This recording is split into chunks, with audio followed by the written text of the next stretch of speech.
작년 11월 달 손흥민 선수가, 여러분 다 좋아하시죠? 손흥민 선수. 그만 운동장에서 상대편 선수의 어깨와 얼굴이 부딪혀서 얼굴에 네 번의 네 가지의 골절, 안면골, 다발 골절상을 당한 것을 여러분 뉴스에서 보셨겠죠? 네. 작년 일이고 지금도 회복됐으니까 뭐 염려 안 하셔도 되는데, 자, 그 다음에 이 구단, 토트넘 구단이 무엇을 했느냐면요, 즉각 그라운드에서 밖으로 이송을 했고요, 또 병원에서 진단을 받게 했고, 또 수술 받게 했고, 재활 훈련까지. 보니까 이 프리미엄 구단은 다 보험을 들어놔서 다 완전한 선수의 재활 훈련에만 집중을 한다라고 합니다. 그래서 나중에 우리가 보았지만 카타르 월드컵에 출전하는 것도 보았고, 또 지금도 여전히 골을 잘 넣는 선수로 있지 않습니까? 제가 이야기를 왜 드리냐면요, 성도들이 마치 비유하자면 이 세상이라는 그라운드를 뛰는 하나님 나라의 선수와도 같아요. 그렇죠? 그래서 성도가 이 세상에서 열심히 뛰어다니면서 하나님 나라를 위해 골을 넣죠. 예를 들어 전도하는 거, 또 예배드리고, 또 봉사하고, 또 함께 교제하고. 그러나 앞서 선수가 그렇게 크게 다쳤던 것처럼 성도도 이 세상에 살면서 여러 가지 이유로 다칠 수가 있습니다. 성도도 세상에서 쓰러질 수가 있어요. 그러면 성도도 더 이상 전도도 안 하고, 예배도 못 드리고, 그리고 교제도 못 하고, 그냥 세상이라는 그라운드에서 지쳐 쓰러져 있는 경우가 여러분 종종 있게 됩니다. 교회 내에 한 직분자들도 마찬가지이죠. 한때 정말 부름받아 나서님은 어디든지 가오리이다 열심히 했지만 어느 직분자도 깨어지고 또 부상을 입어서 쓰러질 때가 있습니다. 자, 그런데 앞서 이 구단도 선수들을 보호하고 마침내 훈련해서 다시 그라운드로 보내는 것처럼 여러분 성도가 쓰러져도 여러분 염려하지 마십시오. 우리 하나님께서 넉넉한 보험, 우리 보험을 우리 성경으로 은혜라고 말하죠. 은혜. 근데 세상과 다른 건 여러분 보험을 위해 돈 낸 거 하나도 없습니다. 은혜를 위해. 오직 이 은혜라는 보험은 하나님이 당신의 아들의 생명의 대가를 지불하면서 저와 여러분을 위해 모든 걸 다 준비해 놓으셨죠. 우리 잠시 후에 보겠지만 성도의 과거를 위해, 또 성도의 미래를 위해, 또 성도의 현재를 위해 하나님은 보험이라는 은혜를 준비해 놓으셨습니다. 이제 마침내 그 하나님의 은혜가 결국 성도를 다시 불러서 진단하고 수술하고 훈련해서 마침내 사명을 감당하도록 하나님의 모든 은혜를 우리 가운데 아낌없이 부어주십니다. 오늘 본문의 11절 다 같이 읽어보겠습니다. 11절입니다. 시작. 모든 사람에게 구원을 주시는 하나님의 은혜가 나타나 우리를 양육하시되. 자, 성도가 무너져도 넘어져도 하나님의 은혜가 나타나서요, 우리를 어떻게 하십니까? 양육하고 계십니다.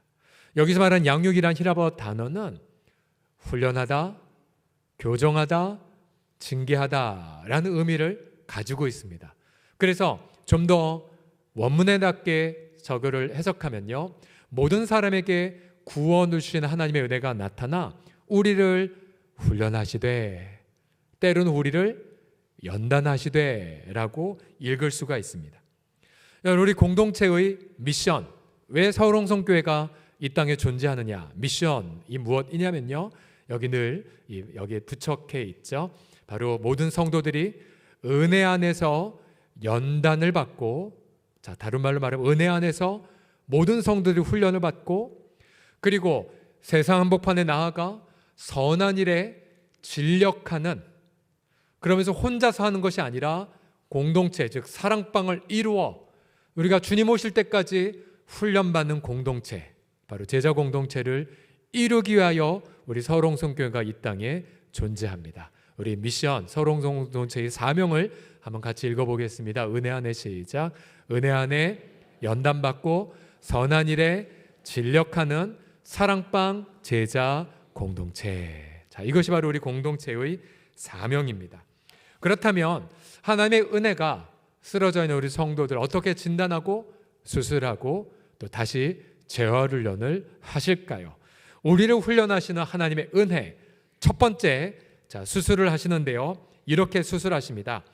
기쁨의 원천을 바꾸는 수술을 하십니다. 한번 따라해 주십시오. 기쁨의 원천을 바꾸십니다. 시작.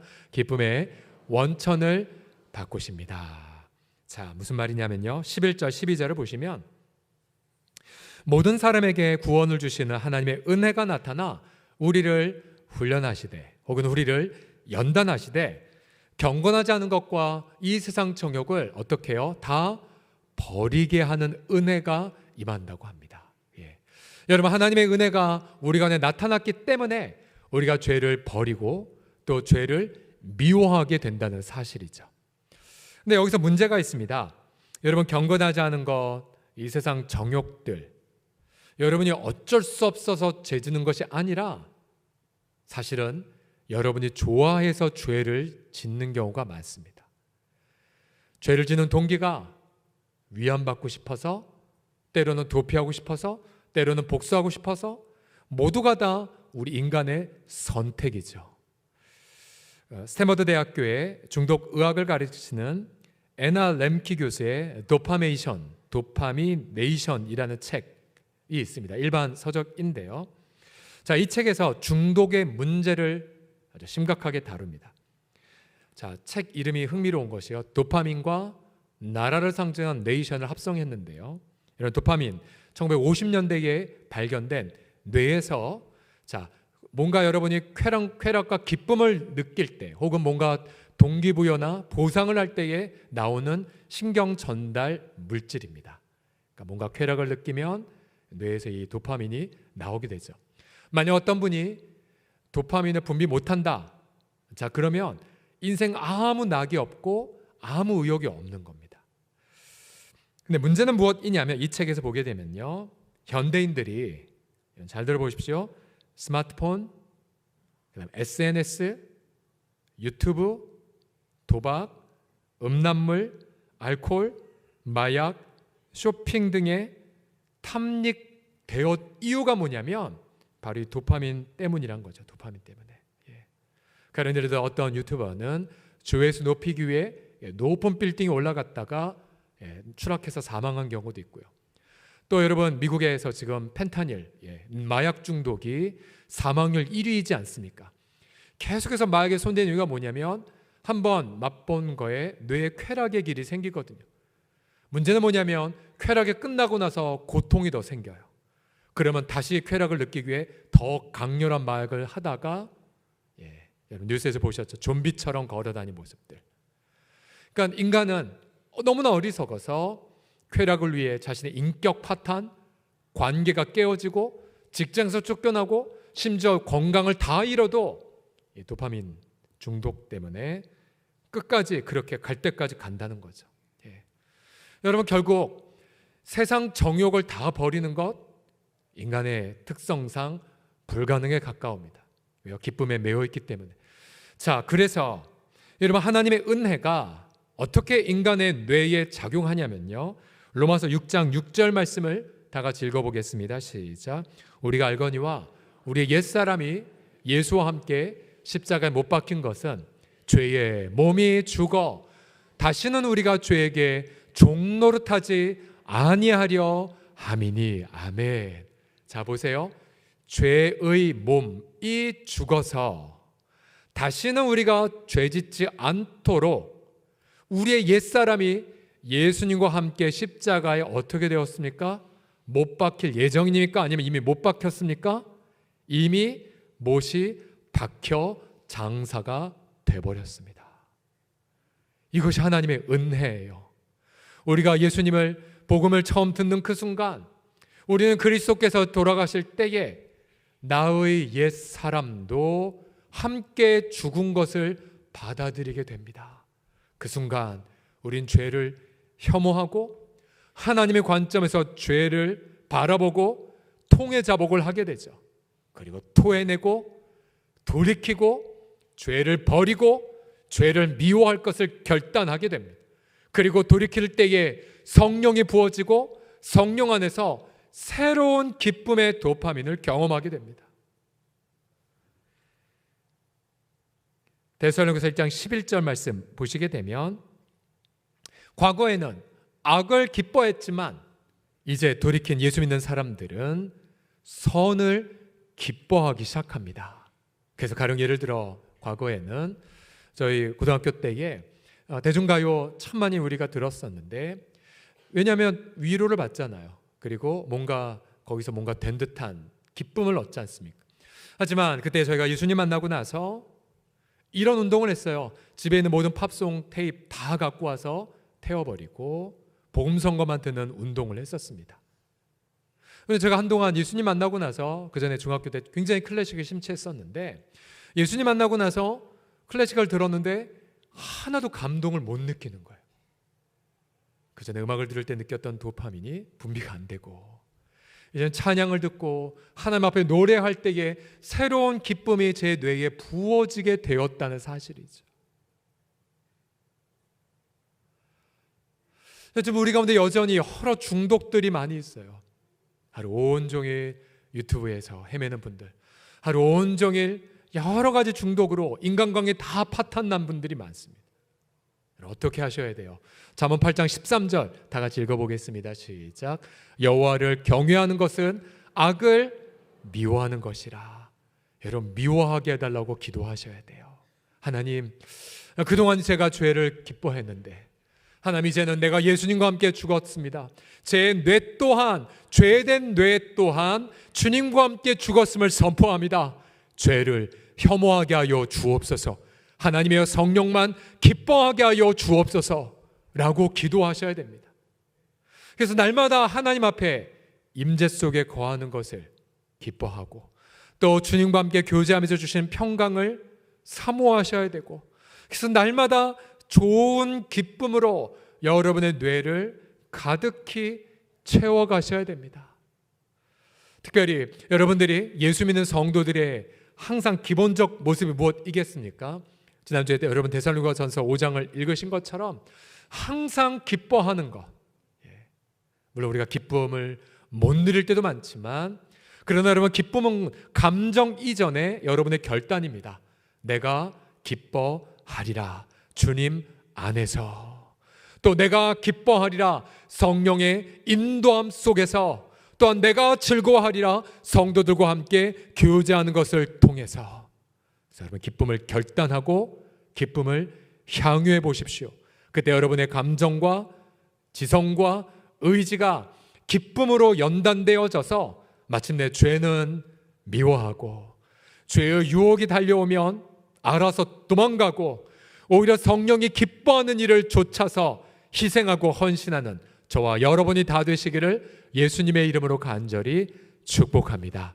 여러분, 우리 주변에도 보시게 되면 예를 들어 자신의 옥합을 깨뜨려 헌신하는 분들, 또 자신의 소중한 어떤 좋은 세상적 복음 조건들을 다 포기하고 희생하시는 분들, 또 저 오지에 낙도에 선교하러 들어간 분들.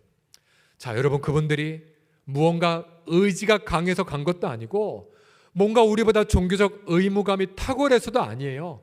여러분, 그분들 인터뷰 해보면 다 이 말 똑같이 해요. 저요, 기뻐서 여기 왔는데요. 저요, 기뻐서 바쳤는데요. 저요, 기뻐서 헌신했는데요.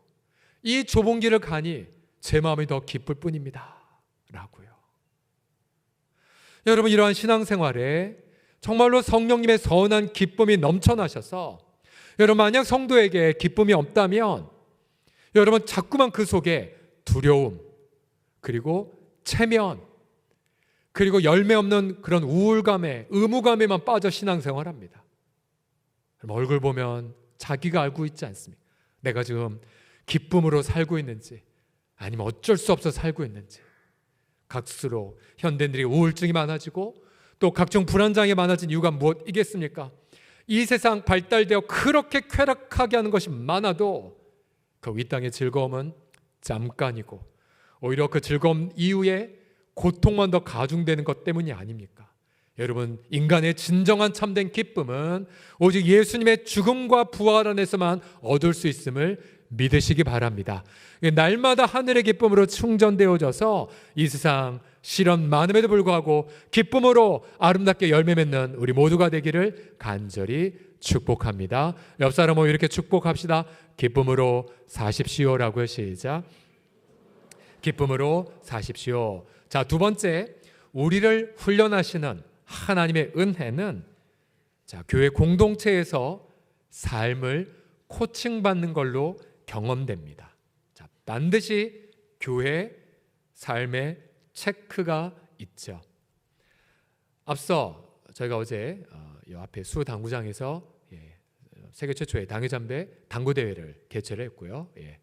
그래서 한 30분이 오셔서 우리 시니어 어르신부터 시작해서 젊은 세대까지 당구 실력을 서로 뽐냈습니다. 근데 당구든 탁구든 테니스든 이 어느 정점에 계신 분들 똑같은 공통점이 하나 있어요. 뭐냐면, 목사님, 아무리 본인이 혼자 해도 코치 받지 않으면 성장 못합니다. 가령 테니스 자세 교정받지 못하면, 누군가 자신의 잘못된 자세 바꿔주지 않으면 절대 실력 안 는다는 거 똑같이 말하고 있어요. 근데 마찬가지예요. 오늘 본문의 11절 12절을 보시게 되면, 모든 사람에게 구원을 주신 하나님의 은혜가 나타나 우리를 훈련하시되 버릴 거 버리게 하시고, 그 다음 신중함, 의로움, 경건함, 다 예수님 다 성품이죠. 예수님 성품, 예수님처럼 절제하고 예수님처럼 의롭고 예수님처럼 경건함, 이 경건함으로 이 세상에 살게 하고 라고 하는데요. 그런데 우리가 예수님처럼 사는 삶은 혼자서 역시 하지 못해요. 반드시 공동체가 있어야 되고 또 우리의 삶을 코칭할 리더들이 있어야 됩니다. 자, 우리가 방금 본 이 본문이 디도서인데요. 디도서란 바로 디도에게 보낸 바울의 편지예요. 근데 디도에게 왜 편지를 보냈냐면, 자, 디도서 1장 5절과 7절을 보시면 바울이 디도를 크레타 섬, 그레데 섬에 놓았는데요. 목적이 있습니다. 내가 명한 대로 각 성에 장로들을 세우게 하려 합니다. 또 7절에는 감독들은 이러이러한 자를 세워야 한다라고 말합니다. 즉 요즘 말로 말하면 목사님을 세우고 장로들을 세우라는 거죠. 이유가 있어요. 왜 교회 리더를 세우냐? 9절입니다. 9절 다 같이 읽겠습니다. 시작. 이는 능히 바른 교훈으로 권면하고 거슬러 말하는 자들을 책망하게 하려 함이라. 자, 권면하고 책망하고, 한마디로 말하면 삶을 코칭하기 위해 교회 리더를 세우라라는 거죠. 그러면 삶의 어떠한 부분을 코칭을 하고 받아야 되는가? 2장부터 가시게 되면 각 세대별로 가르쳐야 할, 또 코칭해야 될 과목들이 다 있습니다. 가장 먼저 디도서 2장 2절에 보시게 되면 가장 먼저 시니어 아버님들을 향해 이렇게 말해요. 디도야, 너가 장로와 목사들을 세우면 이렇게 먼저 남자 어르신들부터 코칭해 드려라. 절제하라고, 경건하라고, 신중하라고, 믿음과 사랑과 인내함에 온전하시라고 권하려무나 라고 말하고 있어요. 여러분, 이미 직분자이시고 신앙생활 오래 하셨으면 배울 거 없을 거 아니에요. 하지만 머리는 더 이상 배울 게 없다 할지라도 삶은요, 끝까지 코칭을 받아야 됩니다. 왜요? 어떤 악한 습관은 여러분 아시잖아요. 예수 믿을 때나 그때 못 고쳤더니 지금도 못 고치는 것들이 여전히 있어요. 과거에 가령 예를 들어 감사의 습관을 기르지 않았더니 나이 들어서 자녀 손주들 앞에 감사는커녕 아버님 만나면 혹은 할아버님 만나면 늘 원망 불평, 그럼 자녀들이 슬금슬금 도망가잖아요. 같이 옆에 안 있잖아요. 하지만 어떤 아버님은 늘 옆에 계시면 참 감사하지 얘들아, 참 감사하지. 저희 어머님 자랑해서 그렇지만 저희 어머님이 늘 감사를 많이 얘기하세요. 감사 못할 상황도 많이 있으셨는데도, 최근에도 이제 병원에 들어가서 수술도 받고 오셨지만 감사 못할 거 힘든 거 알매도 불구하고 참 감사하다. 얘야 참 감사하다. 아들 염려 안 시키려고 일부러 더 하신 것 같긴 하지만 그러면 자녀들은 함께 더 있고 싶어해요. 또 그 다음에 늙은 여자들이라고 했죠. 우리 시니어 어머님들을 향해서도 이렇게 교회 리더 보고 권면할 것을 말하고 있어요. 디도스 2장 2절과 3절을 보시게 되면 늙은 여자로는 이와 같이 행실이 거룩하도록, 그리고 특별히 모함하지 않도록. 우리가 자주 남 이야기하고 자주 남 비판하느라 시간을 소일할 때가 많잖아요. 근데 모함하지 말라고, 또 많은 술에 종이 되지 아니하며, 대부분 술을 들지 않으시겠지만 세상 문화에 탐닉할 경우도 많잖아요. 하루 온종일 텔레비전 학습하고 하루 온종일 트로트 삼매경에 빠지고, 그리고 선한 것을 가르친 자리 되도록 코칭해다오. 그리고 본문의 자막에는 제가 안 놨지만, 그래서 이와 같이 늙은 여자들은 젊은 여자들을 가르치게 하라. 그러니까 젊은 세대들을 시니어 세대들이 코칭하라고 말합니다. 그리고 젊은 남자들 역시 절제하라고 이야기합니다. 여러분, 결국 여러분 교회 공동체, 건강한 교회들은요, 단지 많은 인파들이 주일날 예배드리고 헌금 내고 사라져, 그게 아니라 이런 건강한 교회는 이처럼 성도들의 삶을 진단해주고요, 성도들의 삶에 버릴 것 있으면 용기 있게 이야기해주고, 그리고 성도들의 삶에 경건한 습관이 길러지기까지 끝까지 훈련하는 교회가 건강한 교회입니다. 건강한 교회요. 훈련은 직분도 나위도 예외가 없습니다. 지난 주일이 종교개혁 제506주년이었는데요. 종교개혁을 어느 정도 완성한 존 칼빈, 이분은 스위스 제네바에서 목회하셨는데요. 그 당시 제네바의 존 칼빈 목사님과 당회원들, 이들이 성도들의 삶을 얼마나 코칭을 잘했는지요. 예를 들어 1946년에 당회 기록을 보게 되면 가령 성도들 가운데에 부부싸움, 가정불화가 있었다. 1년 동안 66건의 부부 및 가정불화를 당회에서 다루었어요. 그러니까 이런 거죠. 상상을 해보면 늘 언제나 손붙잡고 주일날 예배 나오는데 어느 날 보니 남편 먼저 하고 한 5m 밑에서 아내가 금심스럽게 왔다. 불러내어서 혹시 부부관계 어려움이 없으십니까? 그러니까 교회가 체크해 주는 거죠. 혹은 지난 한 주간 동안 가족 온 식구들이 모여 예배 잘 들으셨어요? 또 때로는 남편들 보고 아내를 잘 존중하고 있습니까? 아내 손에 물 묻히지 않고 있습니까? 이건 너무 어렵겠네요. 그런데 잘 공경하고 약자를 잘 지키고 있습니까? 등등을 체크했다는 거죠. 당회 기록을 보게 되면요, 1년 동안 간음과 간통 사건 94건을 다루었고요, 성적 폐단을 23건, 성폭력과 강간 1건, 앞서 말씀드린 다 부부 및 가정 불화가 66건, 유아 학대 5건, 부모 불순종 1건, 아내 구타 1건, 이혼 6건 등을 1년 동안 당회가 다루었습니다. 원래 제네바 도시는 유럽에서 손꼽히는 더럽고 죄악의 소돔과 같은 도시였습니다. 그러나 교회가 성도들의 삶을 체크하면서 그들을 철저하게 훈련하자 훗날 제네바는 지금도 그렇지만 유럽에서 가장 아름답고 깨끗하고 도덕적으로 수준 높은 도시가 되었습니다. 여러분, 건강한 교회의 특징이 있죠. 우선 예수 십자가 부활을 잘 전하고요, 그것만 다가 아니에요.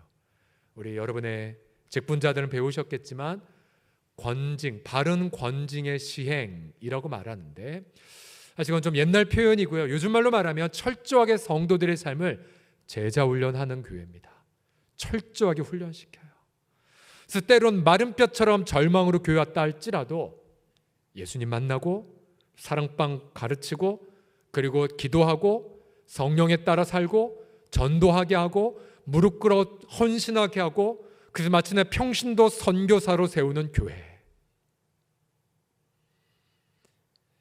자, 우리가 지난 비전 당회 때에 다음 주 토요일 날 직분자들에게 함께 나눌 내용이지만 우리 전체 성도들로 하여금 우리 교회 미션이 무엇이라고요? 바로 은혜 안에 연단받고 선한 일에 진력한 사람원체적 공동체 이루려 함이지요. 자, 이 단어 중에서 여러분 지난 10년 전 제가 처음 부임했을 때 우리 성도들과 저는 사역으로 전국을 뛰어다녔어요. 사역. 제가 조금만 얘기해도 첫 해에 2013년에 무려 250명이 전국 4곳에 흩어져 블레싱 코리아 참여했었죠. 그렇죠?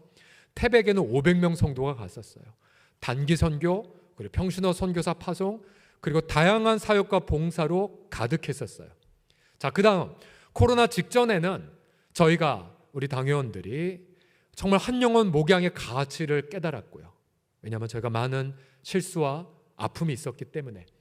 그래서 당회가 존재하는 목적이 한 영혼 목양임을 깨닫고 목양장로, 그리고 한 영혼을 위해 섬기부터 마을장, 지역목사, 장로님들, 당임목사까지 목양의 5겹줄 함께 만들고 사랑방 매뉴얼 만들고요. 목양에 헌신하는 교회가 되자라고 애썼습니다. 그래서 그를 위해 사랑방, 그리고 전도회, 동호회까지. 저희가 어느 정도 이러한 약간의 건강한 자부심이 생겼어요. 어떠한 남성이 와도 당구를 치든 동호회를 하든 전도회를 또 사랑방을 통해 결국은 공동체 뿌리 낼 수 있다는 열매들을 많이 확인했어요. 자, 그러나 이제 향후 10년을 준비하며 저희들은 사역, 목양, 이제 훈련의 키워드를 정했습니다. 훈련의 키워드. 그래서 모든 성도들이 직분과 나이와 관계없이 모든 성도들이 예수님의 사람으로 닮아가는 것. 여러분, 제자 훈련은 무슨 직분을 세우기 위한 것이 절대 아니에요. 그거는 2차적 목적이에요. 진짜 제자 훈련의 목적은 본문에 있는 것처럼 이 세상에서 하나님 나라의 대표 선수로 분명한 열매를 맺기 위하여 사는 것입니다. 여러분, 한국교회가 왜 그렇게 신뢰도가 16%, 18% 이상을 못 올라가고 있습니까? 그것은 바로 우리가 제대로 훈련받지 못해서이죠. 일터에서 존경받지 못하고 있고 가정에서도 존경받지 못합니다. 교회에서 직분을 세웠어도 일터에서 제대로 신임 못 받는 경우가 얼마나 많습니까? 그래서 우리는 우리 성도들 철저하게 훈련을 해서 향후 10년 후에 민족을 책임지고 가정을 변화시키며 정말 교회의 아름다운 리더들을 세우는 교회가 되고자 함입니다. 할렐루야. 여러분, 이를 위해서 간절하게 기도해 주셔야 됩니다. 여러분, 철저하게 하나님의 은혜가 우리를 훈련한다는 것을 여러분 잊지 마셔야 돼요. 뭐 예를 들어서 여러분 저를 서경철을 바라보십시오. 여러분, 담임 목사 사역하는 것이 쉬울까요? 어려울까요? 죽을 맛일까요? 괴로울까요? 네. 자, 그런데 제가 목사 되기 이전에 주님이 제게 먼저 질문하신 것이 있었어요. 그게 무엇이냐면, 경철아, 너가 목사가 되기 이전에 먼저 예수 제자가 되거라. 예수 제자가 되거라. 이게 우선순위예요. 직임보다 제자가 되는 게 먼저거든요. 주님이 가르쳐 주셨어요. 네가 만약 예수 제자로서 잘 훈련받고 따라오면 담임 목사 사역은 쉬울 거고, 그러나 만약 네가 예수 제자가 아니라면 담임 목사 사역은 여러분 하면 절대 안 되는 사역이 됩니다. 장로, 권사, 안수집사, 섬김이 주일학교도 다 마찬가지예요. 예수 제자로 살면 직분은 쉽게 수행이 돼요. 또 예수 제자로 살면 심지어 시련도 여러분, 시련 해결해 달라고 주님께 한두 번 기도하면 그걸로 좋게요. 주님이 있어야 할 걸 아시기 때문에. 그러나 반드시 질문을 이렇게 바꾸어 말하시죠. 너 이 시련 속에서 연단되고 있니? 너희 시련 속에서 예수님 닮아가고 있니?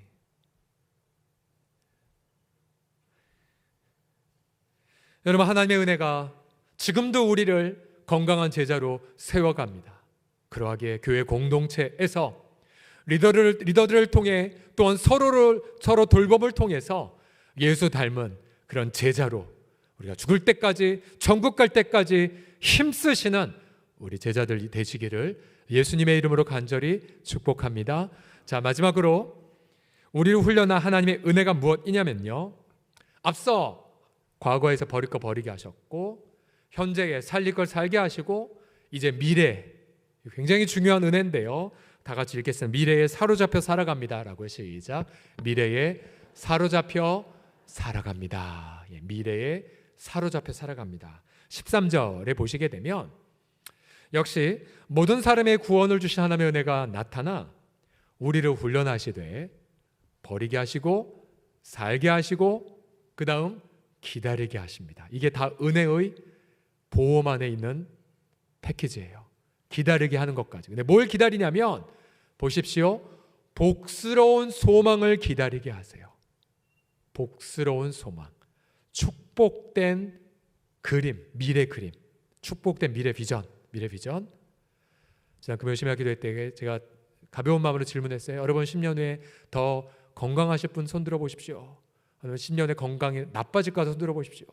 10년에 돈주머니가 더 늘어날 것 같으면 손들어 주십시오. 10년에 돈주머니도 약화될 분 손들어 주십시오. 다 저마다 드는 게 다르셨어요. 하지만 이 부분은 전부 다 100% 손드시더라고요. 여러분 10년 후에 내가 지금보다 더 예수님을 더 깊이 닮아갈 것이라고 생각하시면 손들어 주십시오. 거의 다 손드셨어요. 예. 자, 미래의 비전, 그림 굉장히 중요합니다. 왜냐하면 많은 이들이 안타깝게도 과거에 매여 사세요. 지금 실패, 실수, 부끄러운 걸 자꾸 매여 살고요. 또한 그래서 미래를 많은 분들이 부정적으로 우울하게 생각하세요.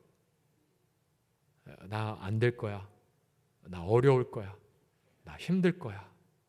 그러면 미래의 그림이 어떠하냐에 따라 지금 현재 결정적 영향들을 끼칩니다. 가령 미래에 내가 예수님 충만하게 닮아갈 거라고 믿는 분들은 지금 절제하고 죄에 안 지려고 노력합니다. 그러나 미래에 나 어쩔 수 없어. 다 힘들 거야. 그러면 지금 기쁨 누리지 못합니다. 늘 우울감 속에 살고 있죠. 근데 하나님의 은혜는 우리 가운데 임해서 자꾸만 우리의 관점을 미래에 저 복스러운 소망으로 고정하게 만듭니다. 자꾸만 우리의 미래를 크신 하나님 구주 예수님의 영광이 나타남을 기다리게 만드세요. 여러분 상상해 보세요. 10년 후에, 20년 후에 우리가 여전히 이 땅에 살아있다면 여러분 어떠한 일이 일어나게 될까요? 자, 여러분 잘 보십시오. 성경에 약속된 우리의 미래에는 가령 이런 것이 있죠.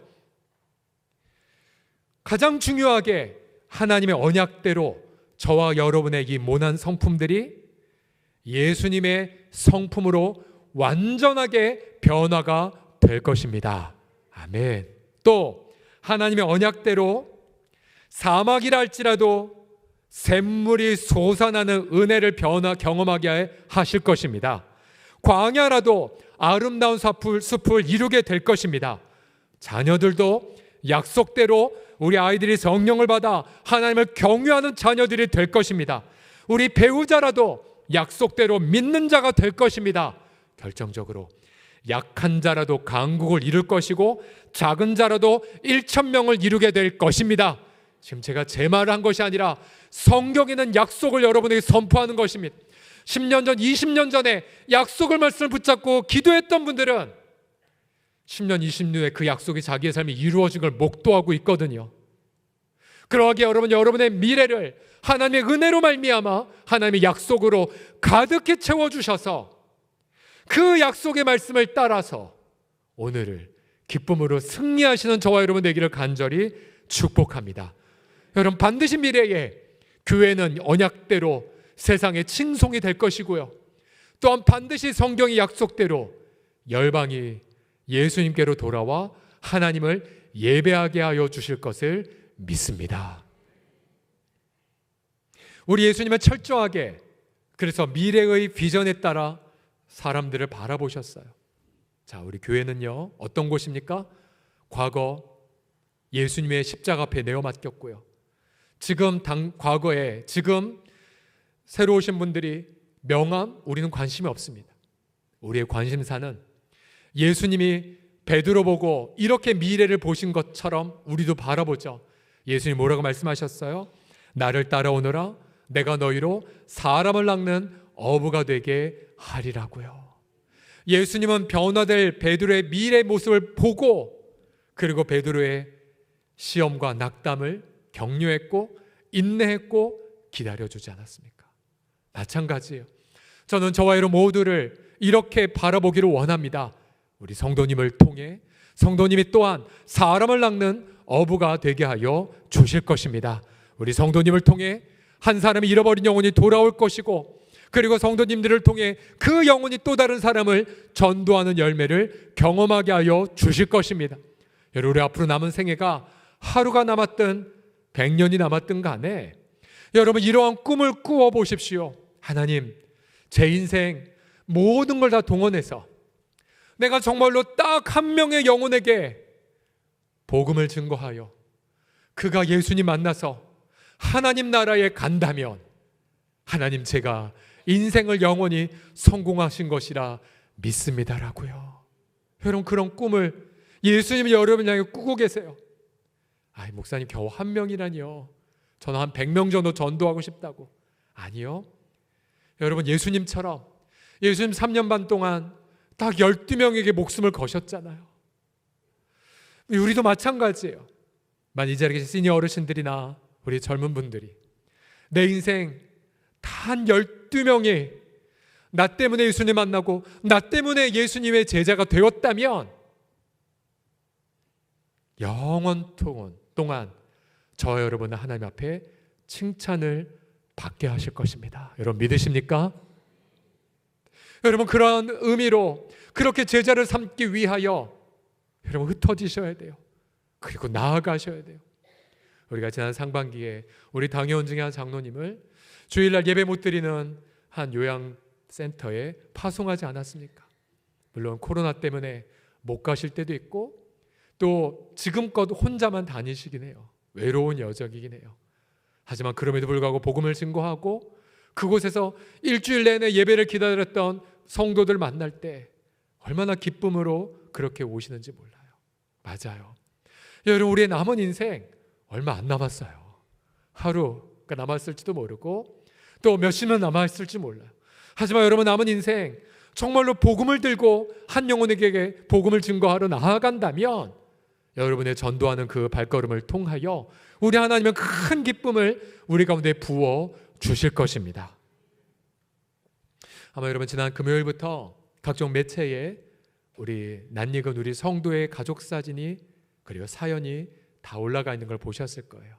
그리고 유튜브 영상에서도 정말 숭고한 희생을 통해 7명을 살린 우리 고 조명 집사의 이야기와 그 가족들의 모습을 여러분 보셨을 거예요. 지난 월요일 날 한국장기기증 조직원에서 오셔서 가족들과 저희 교회를 촬영해 갔거든요. 그리고 사전에 사실은 이것을 오픈하는 게 굉장히 어려워요. 왜냐하면 오픈하고 사람들이 질문하고 또 회자될 때마다 사실 유족들은 상실의 아픔을 계속 반복하는 아픔을 겪거든요. 하지만 그 아픔에도 불구하고 유족들은 결정을 했어요. 우리 천국간 조명 집사님의 그 사랑과 아름다움을 나누는 것이 더 낫다고 여겨서 용단을 내렸던 거죠. 사전에 동의를 받고 촬영해 갔고요. 그리고 보도문도 이미 유족들이 먼저 보고 동의를 했었습니다. 그래서 저도 이 강단에서 전부 다 오픈을 하는 거고요. 영상에 보시면 우리 남편의 이철우 집사님이 이렇게 고백을 했어요. 가슴 속에서 항상 옆에 있다 생각하면서 살 거고요. 아이들 걱정하지 말고 하늘나라에서 꼭 지켜봤으면 좋겠고 얼마나 이쁘게 잘 키우는지 나중에 하늘나라에 가면 신랑 고생했어 라는 얘기를 하늘나라에서 듣고 싶어요. 세상에서 가장 사랑한다는 얘기 꼭 해주고 싶습니다 라고요. 여전히 우리도 그립고 여전히 우리도 아파하지만 하지만 여기 보세요. 하나님의 은혜가 아픔을 삭제시킨 건 아니에요. 여전히 아플 거예요. 여전히 고통하고 여전히 그립고 하지만 하나님의 은혜가 벌써 유족들의 관점을 미래로 가게 하셨고 미래에서 주님 오시는 날 재회할 때 주고받는 말까지도 바라보게 하셨고 그래서 그 미래에 대한 벅찬 감격 때문에 지금 현재를 치열하게 살 것을 결단하는 고백을 보십시오. 결국 하나님의 은혜는 시련을 가져가진 않지만, 그러나 하나님의 은혜는 시련보다 더 큰 영광에 사로잡혀 현재의 시련에도 불구하고 신중함과 의로움과 거룩함으로 살게 하여 주십니다. 여러분, 그러한 미래의 은혜가 저와 여러분의 중심 가득히 넘쳐나기를 주의 이름으로 간절히 축복합니다. 그래서 미래의 그 놀라운 은혜 때문에 여러분 내면에 있는 우울과 불안이 다 떠나가기를 예수님의 이름으로 선포합니다.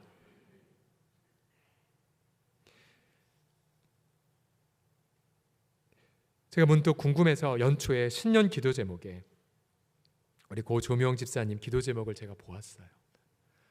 교회를 위한 기도 제목은 앞으로 우리가 10년간 붙잡을 기도 제목이었었어요.